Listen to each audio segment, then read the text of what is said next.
Bueno, bien, buenas noches, buenos días, buenas tardes, como sea que están viendo el seminario, si lo están viendo por YouTube. Hoy es nuestra 10ª reunión del seminario del Centro para el Estudio de la Democracia, Soberanía sobre lo Orgulloso, el Leviatán de Thomas Hobbes. Y en esta penúltima sesión del seminario, las lecturas sugeridas habían sido los capítulos 26, 27 y 28, que cada uno de ellos atiende el tema de, primero, el- la ley, el segundo atiende el crimen y el tercero atiende el tema del castigo o del punishment. En términos de la estructura, ¿verdad? Del libro y de la argumentación del libro del Leviatán, los capítulos 26 al 28 están demostrando cómo la teoría de Hobbes, la teoría política, cómo opera en acción. Los capítulos anteriores en realidad estaban articulando o bosquejando primero el capítulo, la parte uno del libro está en su totalidad dedicado a discutir la antropología del ser humano según Hobbes, que sirve de la base para entonces moverse en la parte 2 a la discusión del Commonwealth o del Estado del Leviatán.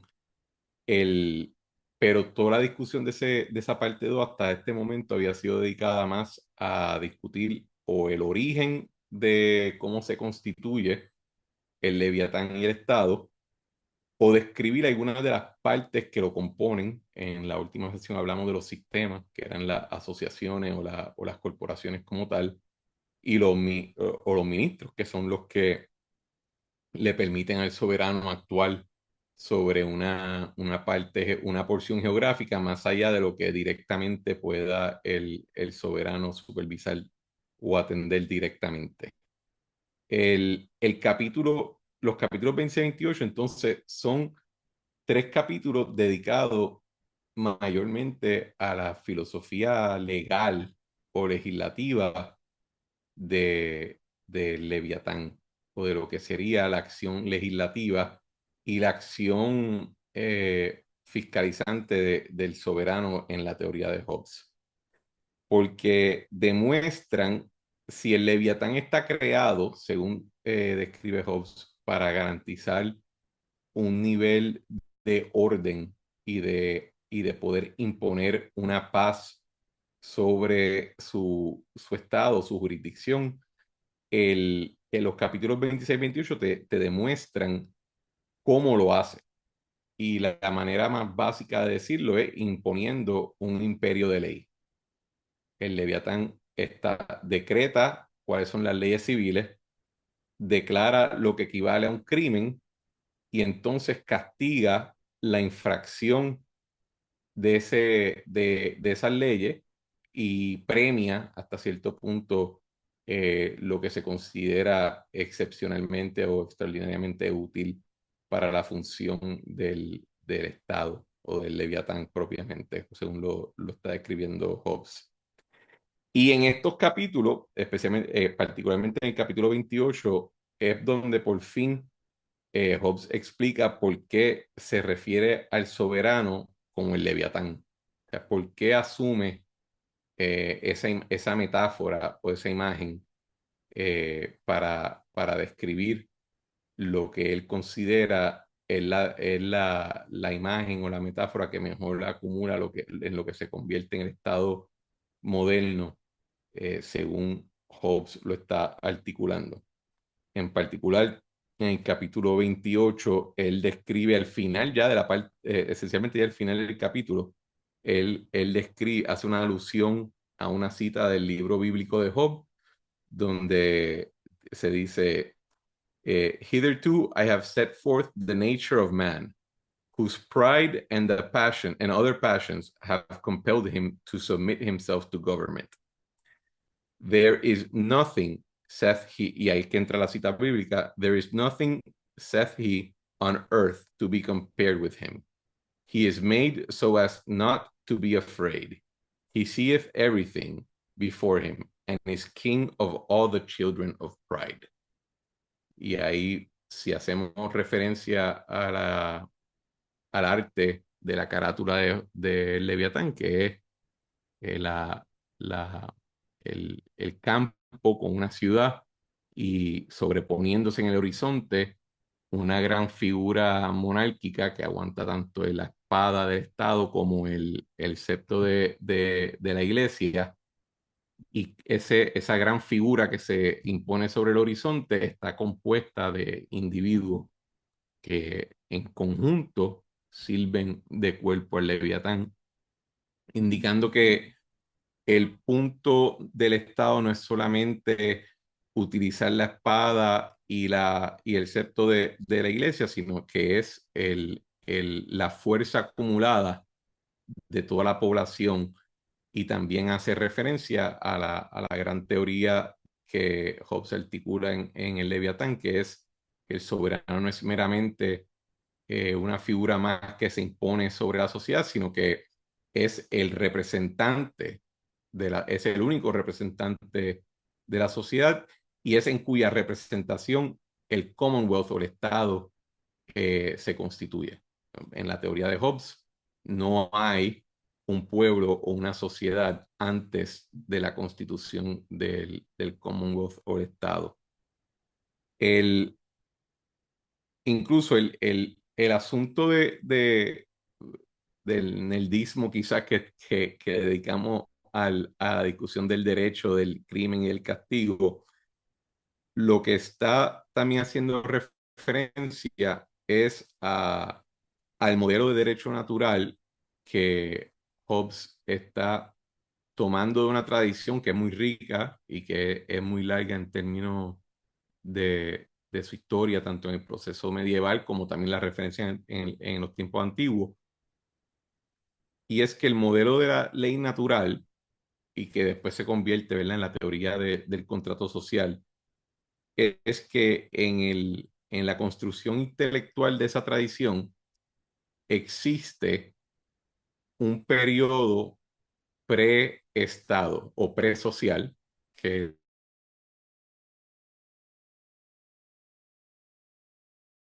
lo decimos típicamente el estado. Hay un problema, hay un asunto donde ese estado de la naturaleza no satisface unas necesidades o está confrontando unos problemas.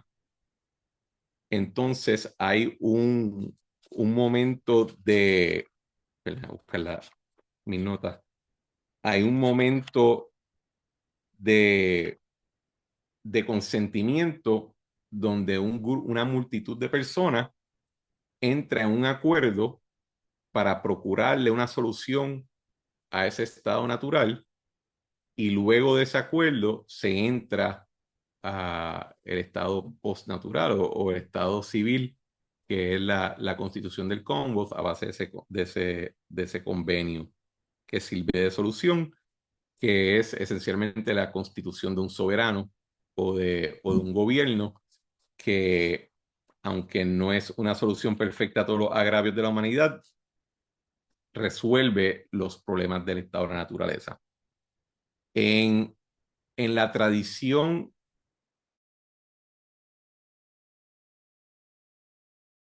antes de Hobbes, el problema típicamente era que, que no obstante que la razón y que las leyes divinas o los principios de la justicia estaban presentes y eran válidos, no había la manera necesariamente de proteger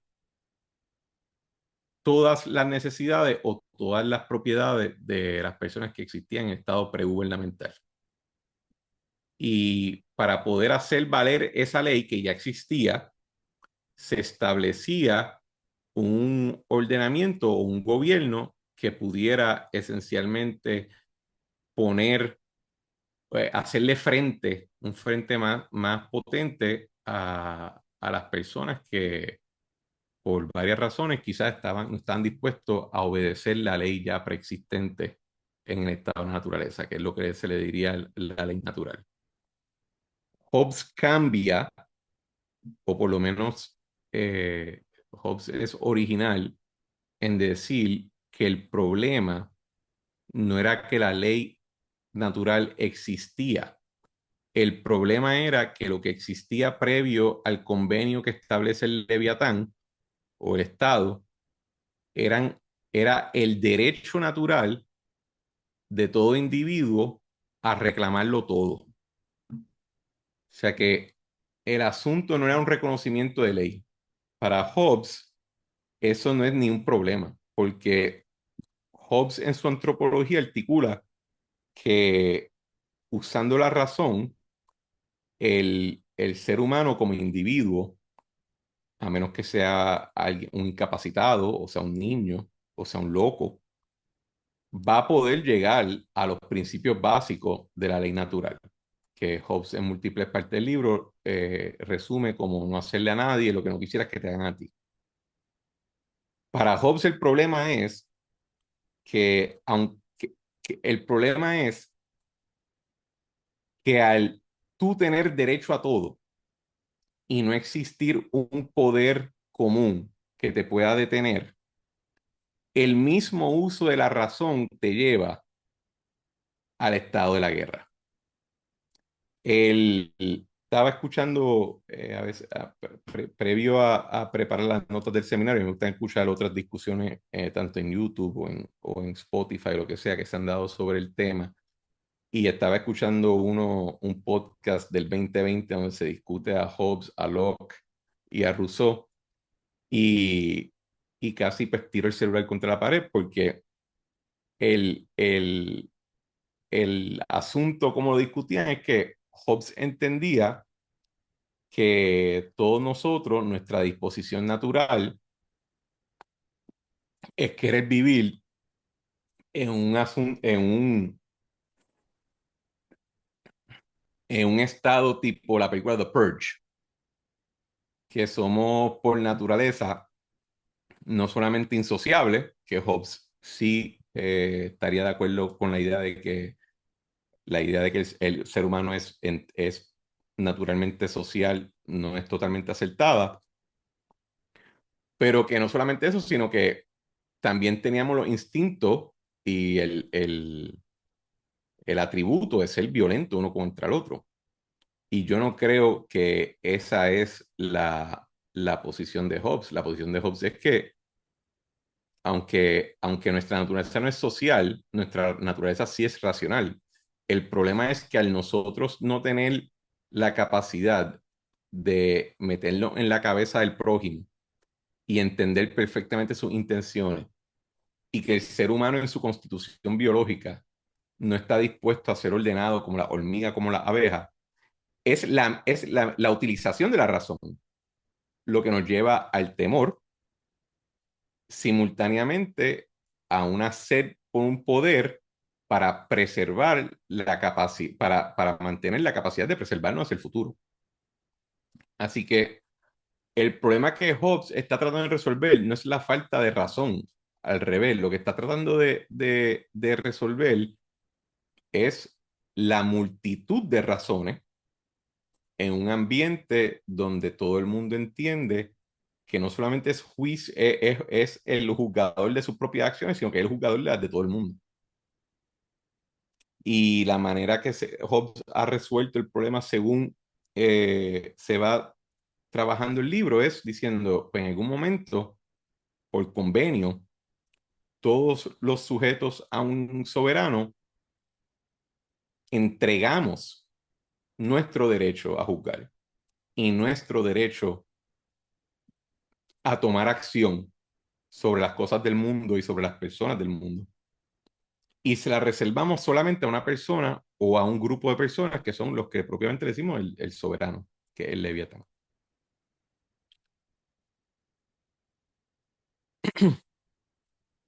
La manera que entonces, así que una vez eso ocurre, vamos a decir, ¿verdad? Esto es un ejercicio intelectual, pues una vez eso ocurre, pues ¿cómo funciona el Leviatán?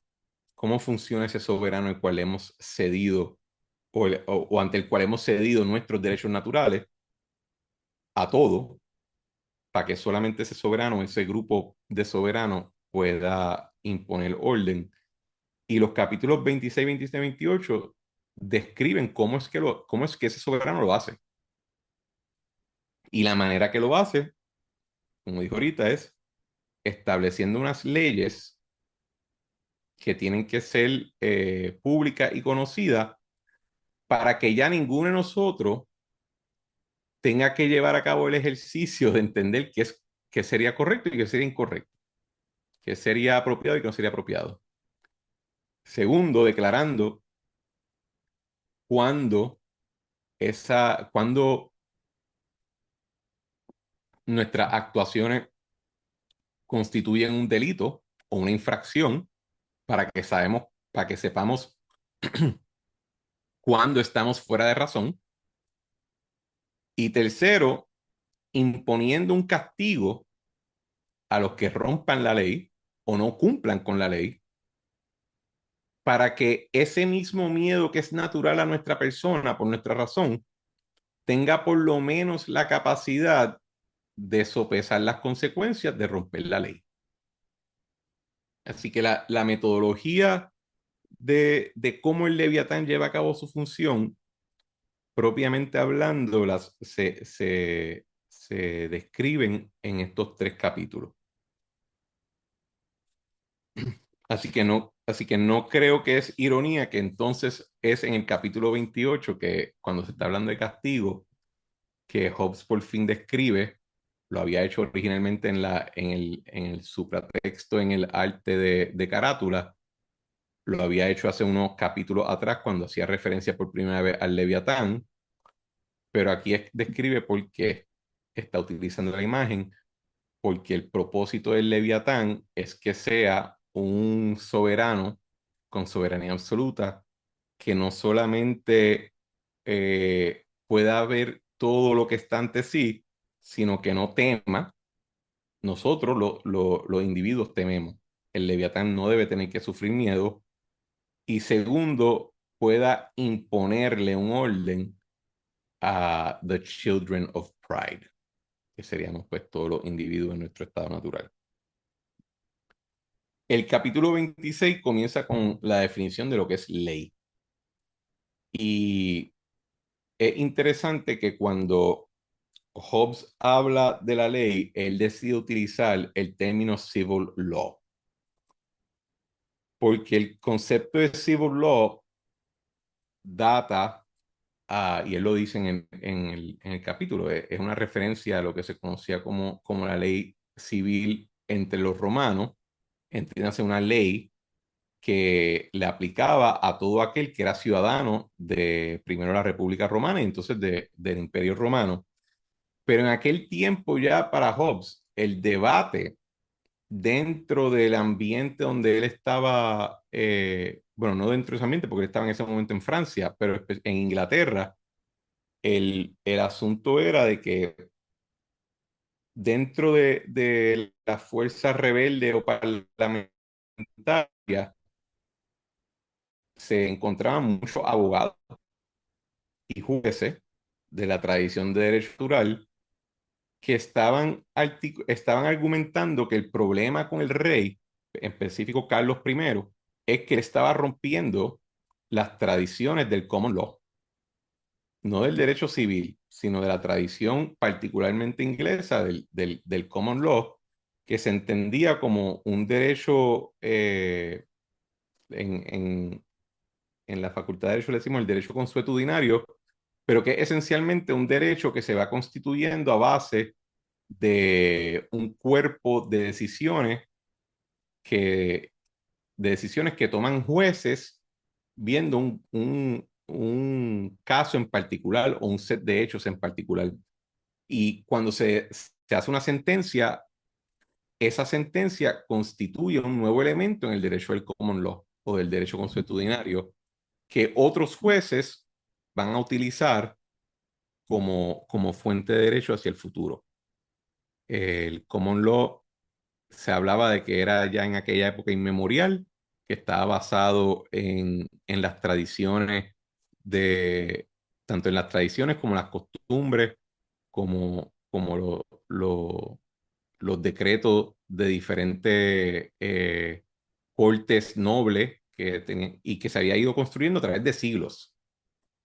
Y el asunto ahí era que en la imaginación del common law, el derecho, incluso la ley, existía aparte del rey, existía aparte del soberano. Unas cuantas décadas después de Hobbes, que cuando se constituye la escuela positivista del derecho en Inglaterra, Bentham va a decir que el common law no es otra cosa que Judge Made Law. O sea que son leyes creadas por los mismos jueces. Y eso era uno de los principios mismos que Hobbes quiere socavar. Es uno vamos a decir, de los enemigos que Hobbes está tratando de derribar con, con el Leviatán. Unos cuantos años después de publicarse el Leviatán, Hobbes describe un diálogo que, que en esencia está resumiendo muchos de los argumentos que Hobbes hace en estos tres capítulos y en otras partes del Leviatán. Y ese diálogo se llama Dialogue between a Philosopher and Student of the Common Law of England. Así que con ese diálogo podemos por lo menos confirmar que cuando Hobbes está usando el término de civil law en esta parte del Leviatán, él estaba bien claro que estaba tratando de de darle un corte a la idea de que existe tal cosa como un derecho constituido fuera de la esfera del poder y la soberanía del soberano. Y Hobbes define el concepto de lo que es el civil law, que entiende cualquier ley. To every subject, o sea, todo lo que estamos sujetos al soberano, those rules which the Commonwealth hath commanded him by word, writing, or other sufficient sign of the will to make use of for the distinction of right or wrong. O sea que la ley, primero es una orden. Está dirigido a un ciudadano, entiéndase a una persona que está sujeta a la jurisdicción del soberano. La orden viene del soberano, se comunica públicamente de alguna manera y declara lo que es correcto y lo que es incorrecto. Así que Hobbes está esencialmente desmistificando el concepto de la ley. Y no es cualquier pronunciamiento. Para Hobbes, si la orden es puramente, si solamente está dándote un consejo, como él usa la palabra counsel, eso no es una ley. Lo que constituye la ley no es meramente eh, un pronunciamiento de lo que debería o no debería ser, sino que es un pronunciamiento que te obliga a obedecer. Y para que te obligue a obedecer, tiene que venir de solamente una persona. Y es la persona, el soberano, sea el monarca individual o sea el soberano constituido en asamblea.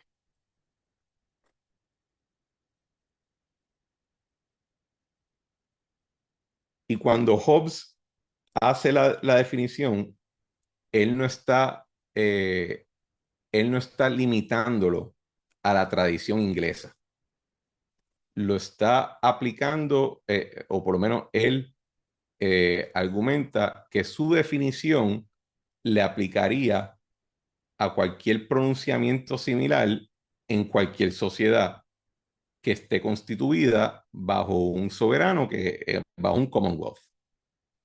Se supone que esta definición le aplicaría tanto al Reino de Inglaterra como al Sacro Imperio Romano en aquella época, como el rey de Francia, como a los emperadores de China y sucesivamente. Para que Hobbes entienda que algo es ley, tiene que cumplir con esa fórmula. Eso es algo que para nosotros hoy en día quizás se nos puede hacer, eh, quizás hoy en día tenemos una concepción más amplia de lo que es el derecho. Yo creo que hay muchos, eh, todos los días que escuchamos programas de noticias en televisión y en radio, en internet, alguien va a hacer referencia a derechos internacionales, a otros principios que no tienen nada que ver con una orden directa a un soberano, pero de la misma manera que muchas veces esos principios no nos obligan a hacer absolutamente nada, para Hobbes, para que algo sea ley, tiene que ser una orden, tiene que ser una orden obligatoria, tiene que venir de un soberano al cual estamos sujetos y tiene que establecer lo que es correcto o lo que es incorrecto. Y más adelante vamos a ver que, pues, y si no se sigue, pues la consecuencia es un castigo y la declaración de un crimen.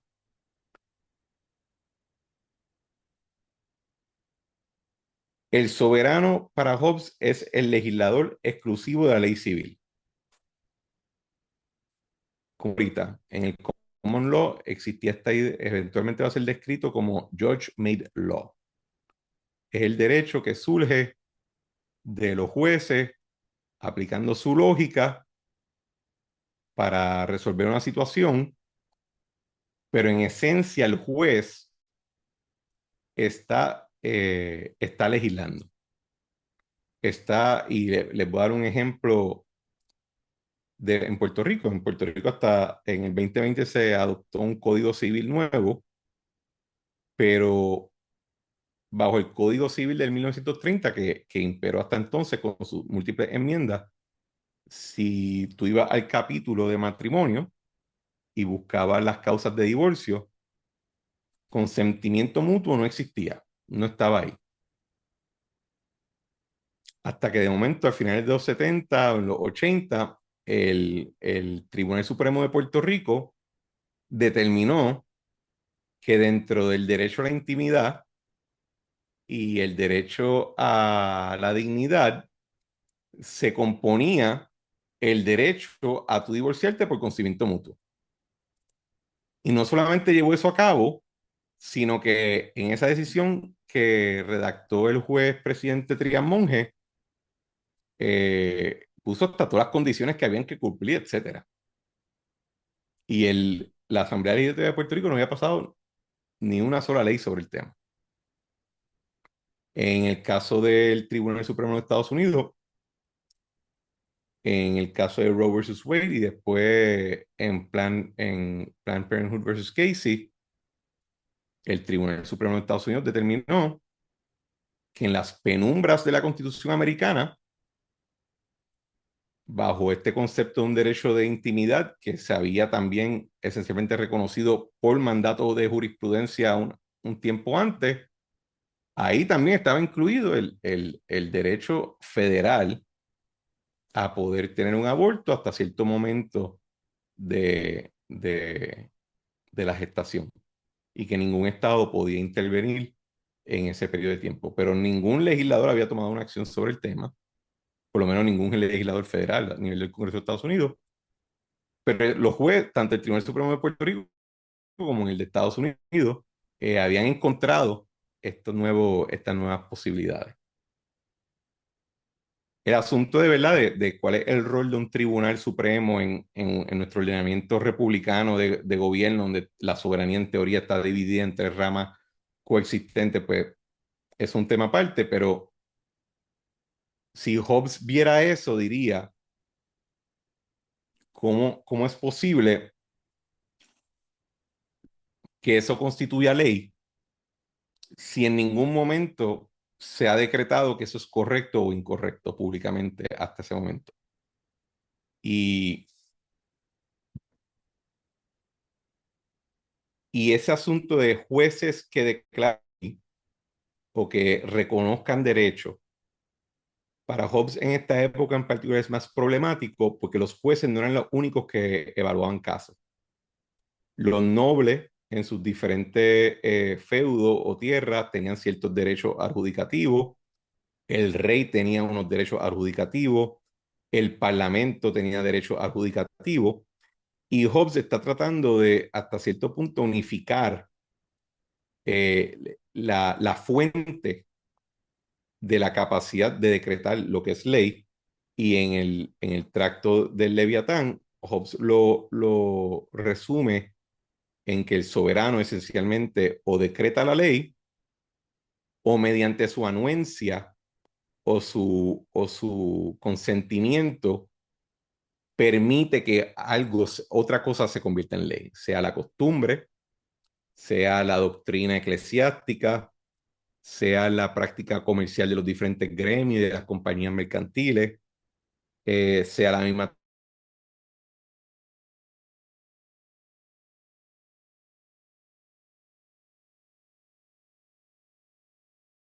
tradición, e incluso que sean la misma, el concepto del common law y requerir una ley o un proyecto de ley del Parlamento o del rey como tal, pero dice que al final del día no hay un cuerpo de derecho o de ley que exista fuera, por encima o paralelo al soberano. Por eso es que tan pronto le hace la definición, lo próximo que dice Hobbes es que el soberano está por encima de la ley, o sea, que no está sujeto a ella. Porque si está sujeto a la ley, en la definición de Hobbes, no goza de soberanía absoluta, y si no goza de soberanía absoluta, pues no es soberano, es un delegado como tal.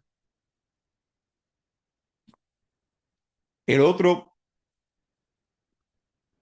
propósito también que tiene mayor consecuencia en el futuro del desarrollo tanto de ley como político en la tradición liberal occidental, es que al Hobbes decir que la fuente de toda ley es el soberano, que simultáneamente está por encima de esa ley, le niega a diferentes instituciones que discutimos en la sesión pasada en el capítulo de sistemas, le niega a esas instituciones la capacidad de imponer órdenes paralelos dentro de un Estado. Schmidt decía que el legado más duradero del Leviatán de Hobbes, más allá de su imagen y el horror o la antipatía que podía causar, era que había llevado a que todas las otras potencias indirectas en una sociedad, al no poder, al no poder actuar al no poder actuar independiente a los poderes del rey y eventualmente del gobierno moderno, se tiene que necesariamente entonces constituir en facciones dentro del gobierno o dentro de la sociedad que está sujeta al Estado. Por lo cual, todas estas fuerzas indirectas, que en aquel momento quizás eran pues la iglesia o los colegios mercantiles o los feudos, la nobleza y sus feudos, se convierten en facciones políticas que están procurando guiar el Estado moderno en una dirección u otra y causan tensiones internas en la sociedad que simultáneamente llevan a la falta de esa unidad orgánica que Hobbes está tratando de argumentar sería en realidad la fuente de progreso y de felicidad en una sociedad. Que más adelante entonces vamos a ver cómo en los ensayos federalistas, luego de la Constitución del 1789 en los Estados Unidos, ¿verdad? Madison y Hamilton y John Jay en su escritos dicen, nuestro diseño no quiere suprimir esas facciones, sino las quiere poner en tensión de una manera que ninguna pueda imponerse sobre la otra y eso va a asegurar la libertad del ciudadano. Eh, pero para el tiempo de Hobbes, esas facciones todavía retenían cierta fuerza o cierta vitalidad, que no solamente podían quizás oponerse a algo, podían montar un ejército, podían causar una rebelión, podían sublevar partes del reino, ¿verdad? Así que la visión de Hobbes no es tan, vamos a decir, no es tolerante porque en esencia esos poderes indirectos que describe Schmidt todavía tenían en ese momento la capacidad de imponer su voluntad sobre un soberano que en esta época acababa de perder la guerra civil, ¿verdad? Así que el asunto de qué constituye derecho en este capítulo 26 tiene unas ramificaciones en términos de la teoría política que le sigue, especialmente después de Locke, etcétera, que a primera vista quizás nosotros no apreciamos porque en, en nuestra época no podemos imaginarnos, a menos que quizás seas parte de una comunidad, qué sé yo, muy ortodoxa o una comunidad relativamente cerrada dentro de otra comunidad, no nos podemos imaginar la idea de que un cuerpo más allá de un cuerpo legislativo o de un ejecutivo gubernamental imponga ley que nos obligue. Pero en la época de Hobbes todavía eso era algo que se estaba debatiendo. Así que Hobbes declara al soberano la fuente original de toda ley, rechaza que el soberano esté sujeto a esa ley y rechaza la idea de que otras fuentes de normas de conducta tengan paridad con las leyes que decreta el soberano. ¿Alguna pregunta hasta ahora? ¿Comentario? Manuel. Sí, disculpa. Este, ¿Verdad? Este es el tipo de capítulo y los planteamientos que tú estás repasando que ves que cuando la gente, pues, por ejemplo, asocia demasiado a Hobbes como precursor al Estado moderno burgués, pues tú tienes cierto reparo porque pues, estos son planteamientos que lo hace un antiliberal, ¿verdad? Pues, ¿sabes? Antiliberal en el sentido de la ley, ¿no? Pero a pesar, pero nada, pero empiezo por ahí, pero realmente lo que quería comentar era que la figura del juez es bien importante, de los jueces, es bien importante en este capítulo 26. Y no tengo un comentario, pero es muy breve realmente, y es porque, pues, por carambola, cogí este ejemplar del Leviatán. Entonces, estoy repasando el capítulo 26 mientras te escucho hablar. Y pues tengo una nota, una glosa al margen de un pasaje pues mía, de hace como 21 años atrás. ¿Verdad? Pero nada, pero qué bueno, ¿verdad? Por eso uno marca los libros. Porque en el pasaje, en el párrafo, según esta edición, en el párrafo numerado 28 lo voy a leer en voz alta y luego hago el comentario o un poco leo la glosa al margen. Está hablando sobre qué es lo que hace un buen juez. Entonces te dice, the things that make a good judge or good interpreter o sea, perdón, porque, ¿verdad? El ley no, el juez un poco ayuda a modular y a ejecutar en última instancia, el poder que reside en última instancia en el soberano. Entonces, the things that make a good judge or good interpreter of the laws are first, a right understanding of that principal law of nature called equity, which depending not on esta es la parte que quiero enfatizar porque creo que tiene una inconsistencia tal vez, según el comentario que tengo en la glosa, con la antropología hobbesiana de la primera parte del libro. Dice el texto, the things that make a good judge or good interpreter of the laws are first a right understanding of that principal law of nature called equity, which, depending not on the reading of other men's writings, but on the goodness of a man's own natural reason and meditation, is presumed to be in those most that have had most leisure and had the most inclination to meditate thereon. Secondly, contempt of unnecessary riches and preferments. Thirdly, to be able in judgment to divest himself of all fear, anger, hatred, love, and compassion. Fourthly and lastly, patience to hear, diligent attention in hearing, and memory to retain, digest, and apply what he has heard. Y por ahí sigue, ¿verdad? ¿Verdad que esos pasajes son top, como que bien importantes?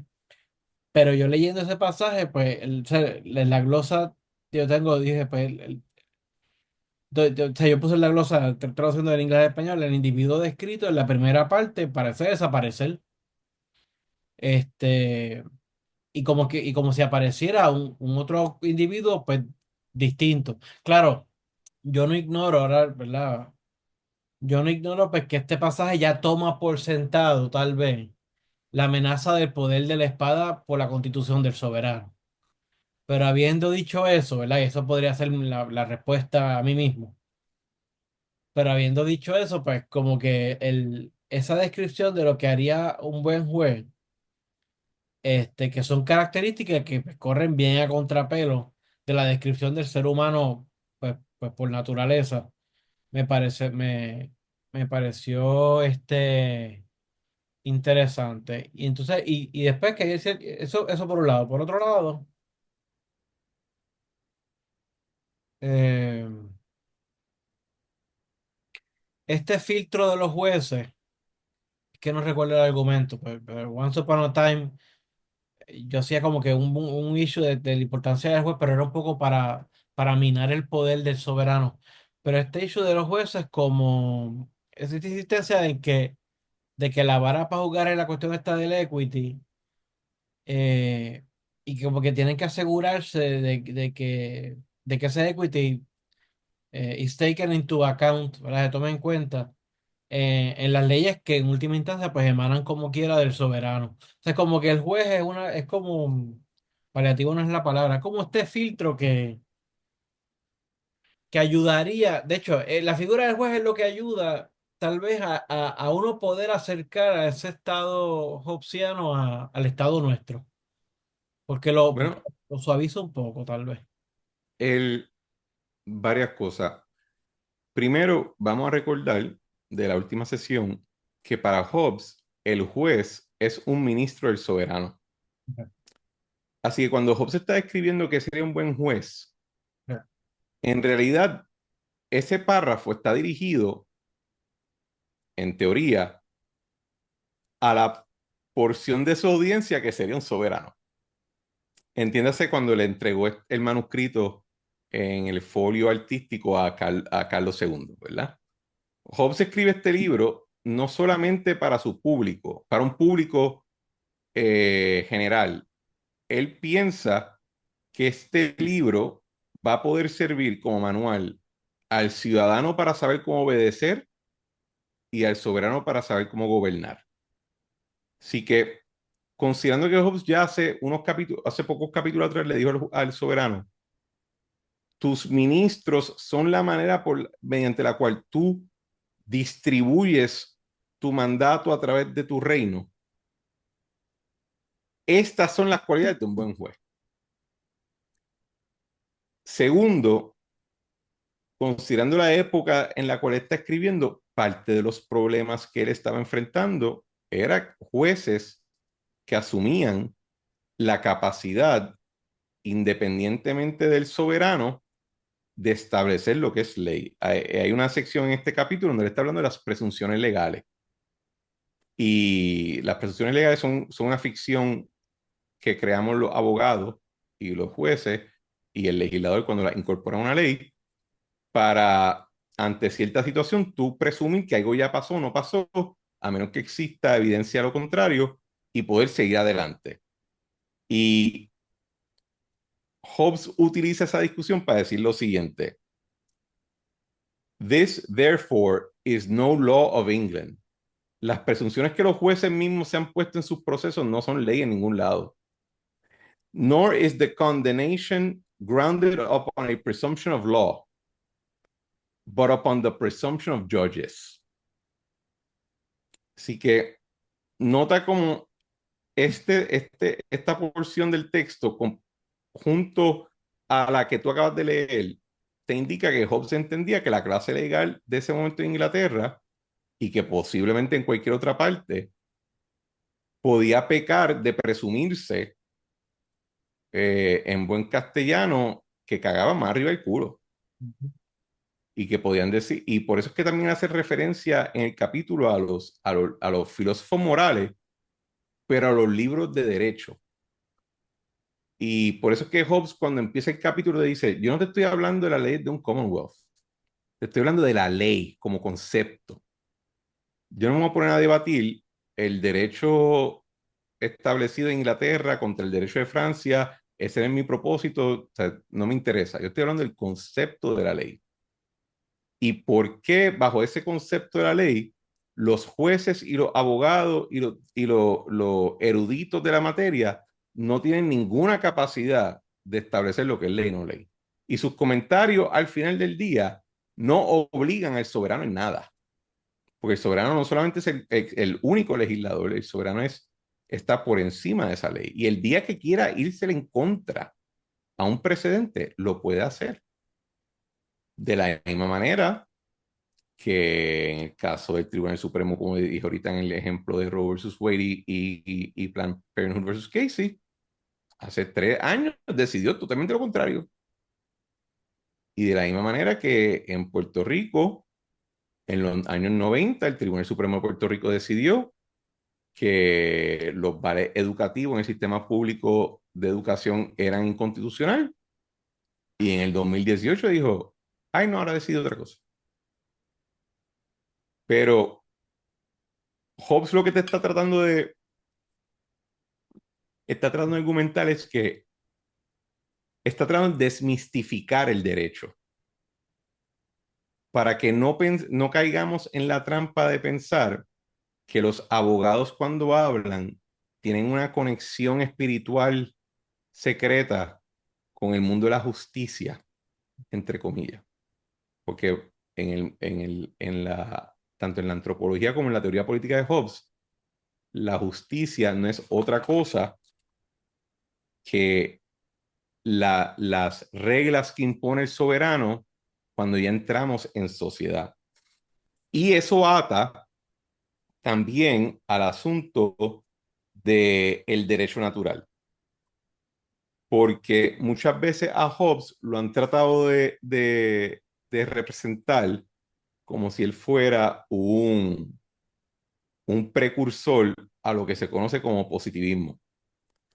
Y estoy siendo bien, estoy reduciendo significativamente el concepto, pero en el positivismo, el derecho, primero, no tiene un valor normativo, o sea, no establece lo que es correcto, lo que es injusto o justo, pero su validez proviene de que un, un cuerpo con la capacidad de obligarte estableció cuáles son las reglas. Y ante una controversia, la solución tiene que venir dentro de esas reglas. Y si no están dentro de esas reglas, tienes que buscar una analogía a otro cuerpo de reglas ya establecido, pero no tienes la capacidad de inventártelo.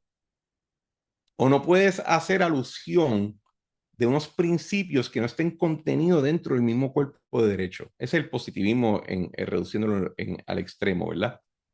Eh, y por eso es que Bentham, cuando dice George made laws, lo dice con cierto, tiene una connotación despectiva, de que eh, estos jueces están legislando sin que necesariamente sea su función.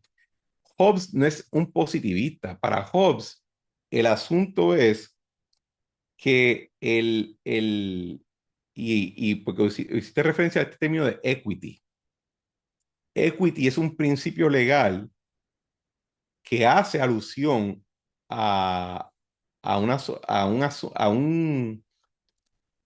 un principio normativo que no está necesariamente legislado, pero que de alguna manera u otra tiene cierta validez como referencia. Y por eso es que en un momento Hobbes dice, the law of nature and the civil law contain each other and are of equal extent. Aunque la voluntad del soberano define lo que es justicia y lo que es injusticia, en el modelo de Hobbes, el soberano, al asumir ese rol por el convenio que se lleva en el momento de la constitución del Commonwealth, pues no es que se está inventando cosas, ¿verdad? Porque el positivismo no es normativo, es indiferente. Incluso es indiferente a si la persona que está imponiendo la regla tiene algún nivel de legitimidad. Para Hobbes, el único punto de hacerte soberano a Manuel o a nosotros cinco como Congreso es para que esencialmente nosotros hagamos efectivo la ley natural y los principios de la ley natural que llegamos a ellos a través de la razón, pero que en el estado natural son imposibles de hacer efectivo, porque todos tenemos derecho a todo y no existe la conglomeración de potencia que permite el Estado. Así que de la misma manera que en la sesión pasada hablamos de cómo los sistemas y la vida en el Commonwealth en esencia hace posible la acción colectiva de última instancia es el Estado mismo. Y lo creamos para que tenga la capacidad, en esencia, de imponer lo que nuestra razón nos lleva a reconocer como unos principios fundamentales de la ley natural, pero que no hay capacidad de hacer efectivo ante todo el mundo. Eh, Así que cuando él habla de equity, está haciendo esa referencia a, a este hecho de que la ley natural y la ley civil contiene la ley natural, que ahí, ¿verdad? Ojo, porque quizá de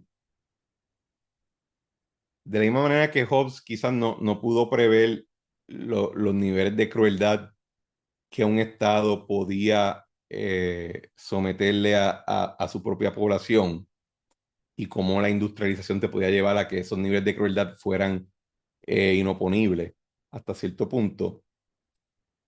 Yo creo que quizás Hobbes tampoco tenía la previsión de lo que es nuestro ordenamiento legal hoy en día y el nivel de legislación y de reglamentación que permite incluso que haya leyes que no sean efectivas. Y quizás por eso también es que a Hobbes se le adjudica ser uno de los padres del liberalismo de su manera rara, porque Hobbes no cree que muchas leyes son buenas, sino solamente aquellas que tú puedas, en esencia, fiscalizar y que sean las necesarias para mantener un orden. Pero más allá de eso, pues él te diría, tú no tienes por qué estar dedicándole tiempo a tratar de corregir cada vida. Que es el otro asunto, ¿verdad? Se me olvida cuál es otro crítico que dijo, en los tiempos de Hobbes, la tragedia que le había visto era la tragedia de la guerra civil. Nosotros hoy en día tenemos la guerra civil y los sistemas totalitarios, ¿verdad? Que sirve para eso. Pero el asunto de los jueces es importante. Por eso es que en un momento, y estoy aquí brincando un poco, pero en un momento él dice, porque no es solamente el asunto de legislar, es quien lo interpreta. Y Hobbes mismo reconoce, all laws written and unwritten, o sea, la ley de naturaleza, have need of interpretation. Pero como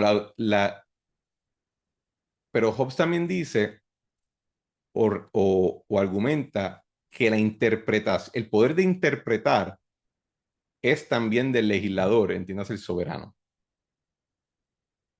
Una vez él dicta, no es que entrega la cosa y la deja correr por su cuenta, sino que retiene ese poder de interpretación y considerando que también hace unos capítulos atrás nos dijo que no solamente son los jueces ministros, sino también toda persona que se dedica a educar, ¿verdad? Lo que es la interpretación correcta es algo que está dentro de la esfera del soberano y que Hobbes argumentaría que el soberano debería prestarle atención.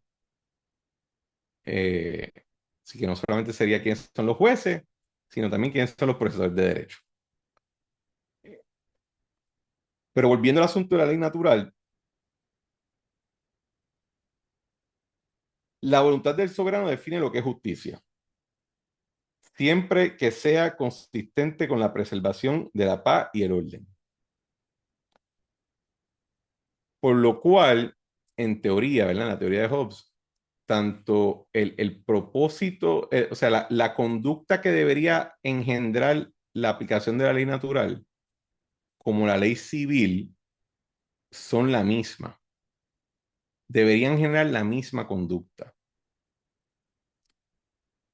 Pero en el estado natural no es posible porque no hay nadie que guíe la interpretación, como dijo ahorita. Porque la interpretación nos toca a todos nosotros. La constitución del soberano es su función al final del día es poder hacer la ley natural efectiva y hacerla relevante para una acción colectiva. Obedience to the civil law is part also of the law of nature. Civil and natural law are not different kinds, but different parts of the law. El positivismo nunca te llevaría a esa conclusión. La diferencia es que la ley civil es aquella que está escrita y la ley natural es aquella que no está escrita. The end of making laws is no other but such restraint of the natural liberty of man, without which there cannot possibly be any peace. And law was brought into the world for nothing else but to limit the natural liberty of particular men in such manner as they might not hurt but assist one another and join together against a common enemy. El,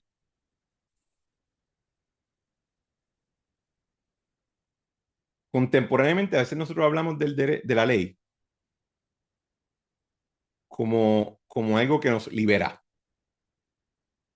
Los otros días se pasó una ley de libertad religiosa, la ley de libertad religiosa. Y en teoría, esa ley, su propósito es asegurar que nosotros gocemos nuestra libertad religiosa. De forma similar, existe, por ejemplo, en Puerto Rico la ley 100. La ley 100 es una ley que prohíbe el discrimen por ciertas categorías protegidas en el lugar de empleo. Y eso también está consagrado en nuestra Constitución. Y que eso protege nuestra libertad de ser XYZ, de ser mormón, de ser gay, de ser pobre, de ser inmigrante, de ser lo que nos dé la gana. Eso protege nuestra libertad de hacer esas cosas.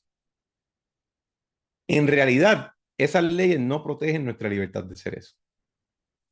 Porque ya nosotros teníamos la libertad de hacer eso y la mantenemos hasta aquel momento donde el soberano en la teoría política de Hobbes nos diga que no puede ser eso o te convierte en un enemigo del Estado. Lo que esas leyes hacen, propiamente hablando, es que le restringen la libertad al patrono o a la persona sujeto a esa ley de llevar a cabo su voluntad a base de cierto criterio. Es como la Ley de Derechos Civiles Federal de los 1960. Nosotros hablamos de la Ley de Derechos Civiles Federal como una ley que liberó a la clase, a la población afroamericana en el sur de los Estados Unidos del discrimen. Lo hizo libre, como la enmienda 13, 14 y 14 de la Constitución de Estados Unidos. Y eso en esencia es falso en esta teoría política de Hobbes, porque ya esa libertad en esencia existía. Lo que hacen esas leyes es que te prohíben a ti a ejercer la libertad de discriminar. no le están dando nada nuevo, sino que te están quitando a ti como el que quiere discriminar o quiere llevar una acción hostil contra otro. Y de esa manera vemos cómo, por ejemplo, las leyes de protección al consumidor en un sinnúmero de esferas de nuestra economía no me están otorgando nada, están obligando al otro. Si antes de una ley que requería que cuando yo vaya a Sears me entreguen un sinnúmero de formularios cuando voy a comprar una nevera, yo podía comprar la nevera antes de esa ley. A quien único afecta esa ley es el que me vende la nevera. Así que Hobbes ve la ley no como un reconocimiento de un principio de una justicia trascendental, sino como en esencia la limitación de un individuo, un grupo de individuos, a llegar a un curso de acción que dentro de su cabeza puede ser la más razonable del mundo, la más razonable del mundo. Pero el punto de la ley no es librarme a mí, el punto es limitarlo a él, ante quien yo estoy de alguna manera interactuando, lo cual también subraya esta teoría en la antropología de Hobbes, donde todos somos objetos en moción, ¿verdad? Y vamos a chocar. Y lo que la ley establece es o suaviza el choque o lo imposibilita. Cuando ahorita hablé de justicia, para Hobbes, de nuevo, no hay una justicia trascendental. La justicia surge de los decretos del soberano como legislador y es para Hobbes crítico que se entienda de esa manera. De lo contrario, como vamos a ver en la próxima sesión, estamos sembrando las semillas de, de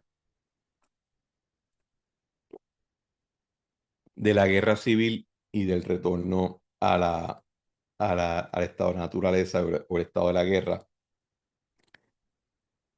Hace unos años hubo una vista oral en el Tribunal Supremo de Puerto Rico, se me olvida cuál, incluso se me olvida cuál era la controversia, pero yo vi la argumentación y me acuerdo escuchar un intercambio entre la Procuradora General, que representaba al gobierno de Puerto Rico, y el juez asociado Estrella.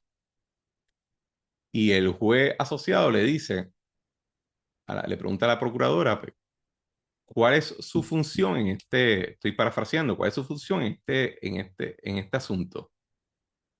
Y ella contesta, pues hacer que se aplique la ley. Y el juez Estrella contesta, pues nuestro rol es buscar la justicia. Hobbes, si escuchaba eso, estaría horrorizado,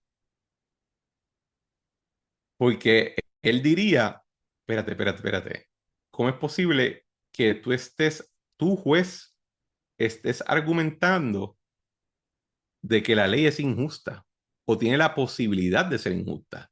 Al segundo que tú introduces eso, volvimos al estado natural, porque cualquier imbécil o cualquier genio puede decretar que algo es justo o injusto, y tú no vas a tener la capacidad de saber la diferencia.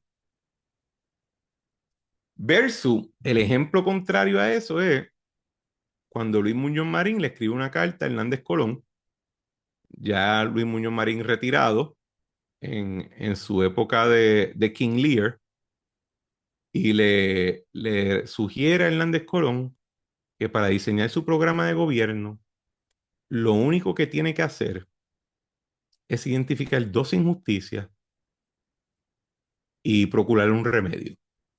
Y ya con eso es suficiente para hacer un programa de gobierno. Irónicamente para mí, ¿verdad? Porque pienso que es un poquito kitsch. Luis Muñoz Marín le está hablando al futuro gobernador como un futuro legislador, porque en nuestro sistema en Puerto Rico el gobernador, aunque es el ejecutivo, propone ley y esa ley, una vez ratificada por la legislatura, se convierte en derecho. Así que Muñoz le está diciendo a una parte de nuestra función legislativa, búscate aquello que tú quieras remediar y atiéndelo a través del proceso, versus el pronunciamiento del juez Estrella de que, pues qué bueno que tú quieras la ley, pues yo quiero la justicia. Y al final del día, pues yo estoy aquí en este estrado y yo decido. Eh, Así que son ejemplos de cómo, por lo menos para mí, este argumento del capítulo 26 se ve reflejado a través del proceso incluso de un modelo republicano de división de poderes como el que tenemos nosotros hoy en día. El, ya hablamos del asunto de la interpretación. eh, Adelanté unos pasos. Antes de brincar al próximo asunto, que es el crimen y el pecado. Para Hobbes también las cualidades de un juez, haciendo referencia, ¿verdad?, al ejemplo del juez Estrella. Hobbes tenía un problema serio con que no solamente el juez quisiera establecer, y cuando él habla de juez, especialmente en el diálogo que le hablé ahorita, en esta época los tribunales son múltiples. Y no todo juez es un doctor en derecho. O sea, eh, un, un conde que no puede leer y escribir podía ser un juez en algunos casos. Eh, Él tiene un problema Hobbes tiene un problema y en esta descripción de lo que es el derecho, hay un problema con que la ley se base en lo que es conveniente. No incommodity can warrant a sentence against law. For every judge of right and wrong is not judge of what is commodious or incommodious to the Commonwealth. ¿Por qué? Porque el juez, al ser un ministro cuyo poder o autoridad se ejerce mediante delegación, no tiene, en teoría, ¿verdad?, la capacidad de decidir lo que es una política apropiada y una política incorrecta. Lo único por lo cual se puede llevar es un objeto externo que se conoce como la declaración de lo que es ley o no ley por el soberano. Si el soberano entiende que es inconveniente, lo puede cambiar. Y si no lo cambia, decidió que no es inconveniente, así que tú no puedes por tu propio cambiarlo. Y nada más hago este ejemplo para resumir también por qué Hobbes describe al buen juez esencialmente como alguien a quien le da igual, que simplemente está aplicando el derecho y que no tiene una necesidad tanto de progreso material como de compensación emocional. Porque de lo contrario, si tienen esas ambiciones, pues Hobbes te va a decir, va eventualmente a sobrepasarse de su... Ya en el capítulo, ya pasando de lo que Hobbes describe lo que es la ley, entramos a lo que es crimen y pecado. Hobbes define el crimen, él dice, a sin is not only a transgression of a law, but also any contempt of the legislator. For such contempt is a breach of all his laws at once, and therefore a sin may consist of speech of act, speech, omission, and intention. O sea que Hobbes está separando lo que es pecado de lo que es crimen. Porque justo después, en la misma sección, Hobbes te describe el crimen como aquel pecado que consiste de una acción o de una omisión que va o contrario a una ley o incumple una ley, ¿verdad? En el caso de una omisión. todo crimen es un pecado, pero no todo pecado es un crimen. Porque el crimen solamente existe en términos de una acción externa o de una omisión externa. La intención y las cosas que estén flotando en tu cabeza, que no se externalicen, no pueden ser base de una acusación de crimen. Y mediante esta definición, Hobbes también está hasta cierto punto, eh, está argumentando en contra de la idea de que el rol del soberano, una idea de la época medieval, de la tradición tomista, etcétera, de que el soberano no solamente su propósito es mantener orden, sino que también su propósito es hacerte una mejor persona y prepararte para la salvación eterna.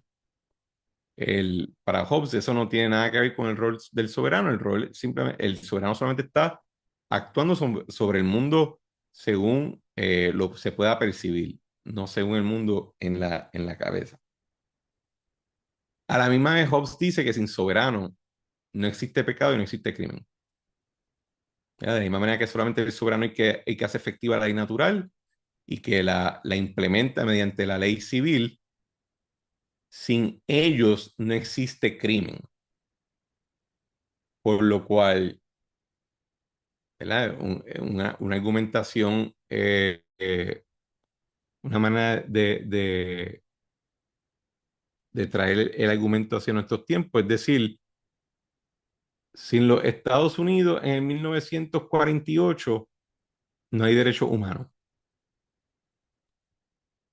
Porque la única razón que tú puedes hacer un tratado de derechos humanos, de los derechos del hombre, y argumentar que le aplican a todo ser humano a través de toda la orbe del planeta Tierra, es si existe un hegemón o existen dos o tres hegemones con la capacidad de imponer ese derecho.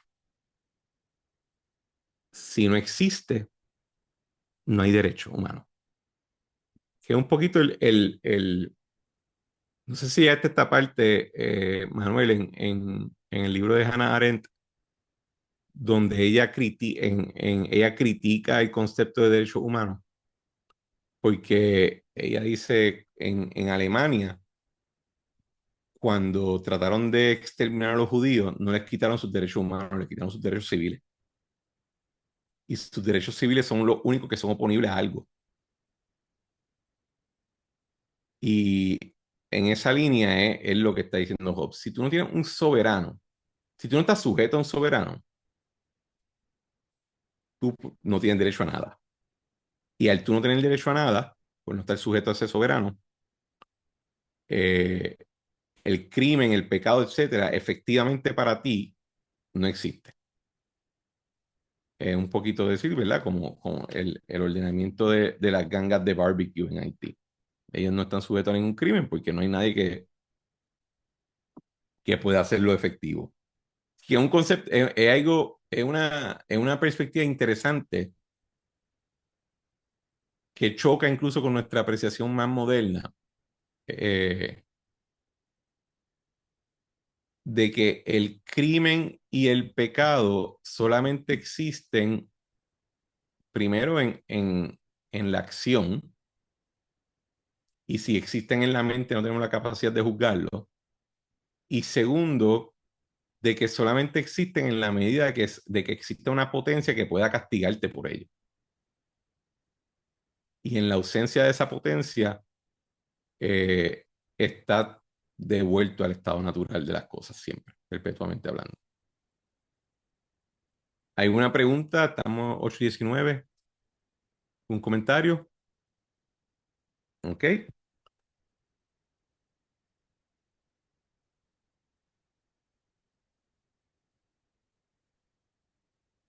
Hay una parte, ¿verdad? Nos quedan unos minutos, eh, y quiero brincar al asunto de dos principios importantes. Primero, Hobbes describe como la fuente del crimen some defect of the understanding or some error in reasoning or some sudden force of the passions. Y a la misma vez te dice que of all the passions that which inclineth men least is fear. It is the only thing that makes men keep them. Y aquí vemos cómo Hobbes cierra el círculo de su teoría política con su antropología del individuo. Porque si el defecto si todo crimen surge, primero Hobbes descarta a los locos, Hobbes descarta a los incapaces, Hobbes descarta a los niños y a toda persona que no puede usar su razón. Él no los considera que son sujetos de la ley. El soberano tiene pleno derecho de alguna manera u otra controlarlo y de asegurarse que no rompan las cosas. Pero Hobbes no tiene una visión de que el Estado o el Leviatán tiene un rol de rehabilitación o para remediar las dificultades de los incapaces. El rol del soberano bajo Hobbes es mantener el orden atendiendo a la gente en pleno uso de sus facultades. A los demás, pues tú bregas con ellos para que no se desborde la situación, pero él no entiende, o sea, su teoría no está dirigido a ellos. Por lo cual,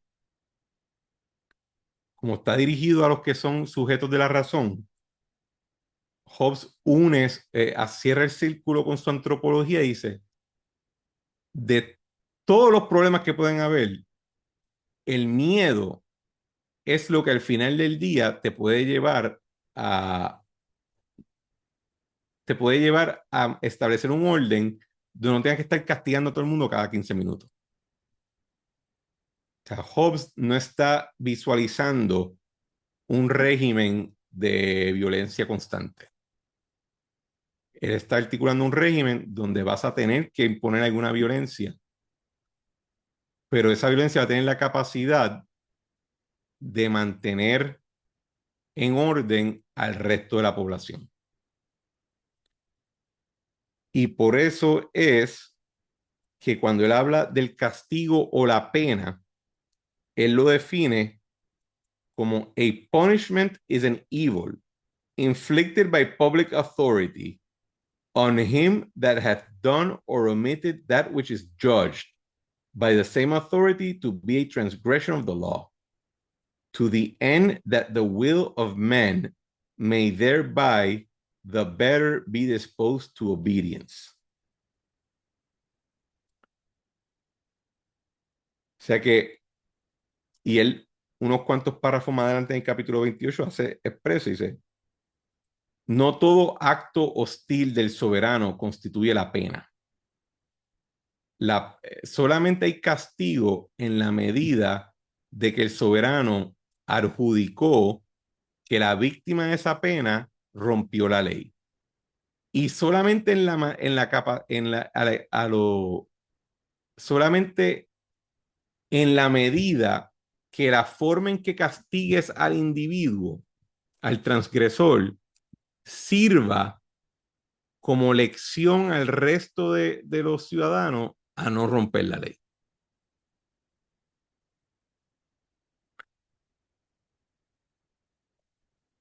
Dentro de esa discusión hay yo te diría que hay un principio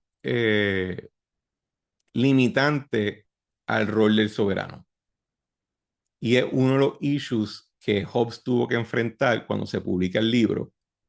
Y gente empieza a argumentarle que Hobbes está proveyendo una teoría de rebelión.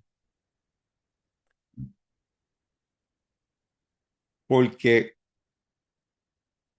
volviendo al área del crimen, del capítulo del crimen, la mayoría del capítulo del crimen lo componen discusiones de qué constituye el error que te lleva al crimen, pero también discutiendo cuándo una actuación que quebrante la ley puede ser excusada por el soberano. ¿verdad? Y él habla de ciertos casos de ignorancia, habla de error, habla de un accidente, de cuando está bajo fuerza mayor, cuando está actuando a nombre de la autoridad pública. eh, y dentro de ese mundo él habla del miedo. Y aunque él reconoce que el miedo es la fuente de la obediencia, él también reconoce que no law can oblige a man to abandon his own preservation. Y te da un ejemplo de que cuando un ser humano rompe la ley porque tiene un miedo directo a que va a morir, pues está excusado o debería estar excusado, aunque el soberano es el último que adjudica si está excusado o no. Pero también dice, when a man is destitute of food or other things necessary for his life and cannot preserve himself any other way but by some fact against the law, he is totally excused. Cuando Hobbes habla de aquel que está sujeto a una pena capital, él dice, esa persona está totalmente justificada en pelear su propia ejecución, en el capítulo 28 del Punishment. Porque en esencia, cuando el soberano determina que ya tú no estás sujeto a su protección, tú frente al soberano acabas de volver al estado de la naturaleza. Y tú acabas de recibir de vuelta todos tus derechos a preservarte. Y la única capacidad que tiene el soberano para imponer su voluntad es que los demás ciudadanos obedezcan al soberano a someterte. Y el principio limitante ahí y es vamos a decirlo, es un warning o un llamado a cautela a los soberanos. Si tú actúas como si todos tus ciudadanos fueran tus enemigos y los tratas y les impones unas penas y unos evils que no están sujetos a un principio rector de decretar derecho, establecer crimen y castigar al que lo rompa para la educación de los demás, tú en esencia estás sembrando la semilla de tu rebelión. Unos capítulos más adelante él va a hablar, ya en la sección 3, de cómo un soberano que por negligencia devuelva a su población a esta naturaleza, pues se merece las consecuencias. Eh, así que es interesante cómo Hobbes, y con esto cerramos con esto cerramos la discusión, cómo Hobbes está introduciendo sutilmente un principio limitante a su teoría de soberanía absoluta, donde el soberano, el legislador, no está sujeto a la ley civil, es el que adjudica todas las controversias, pero no debe pensar que la mala administración de esa función soberana no tiene consecuencia negativa hacia el futuro. En, hay unas secciones adicionales que nos estamos quedando sin tiempo, eh, pero vale la pena recordar, ¿verdad? Hobbes dice que el derecho del soberano a castigar no surge de una concesión de los ciudadanos a su persona, sino que en el convenio que constituye el Commonwealth, el soberano es el único que retiene el derecho a castigar. Todos los demás lo tenían antes y lo entregaron. Y segundo, las secciones donde él habla de lo que, de que fuera del concepto de un castigo penal, la violencia que ejerce el soberano contra un enemigo doméstico eh, no tiene ningún tipo de principio limitante, eh, pero complica la discusión entonces de cómo el soberano determina quién es un enemigo doméstico. Y no, eso lo podemos discutir en la próxima sesión. Ya la próxima sesión es nuestra última reunión. Están sugeridos los capítulos 29, 30 y 31. En esa discusión yo me voy a enfocar mayormente en el capítulo 29 y 30, que es el que discute las enfermedades del Commonwealth que conllevan su muerte y la figura del soberano. Y entonces vamos a terminar discutiendo un poco de cuál ha sido el legado de Hobbes. Antes de cerrar, ¿alguna pregunta, comentario?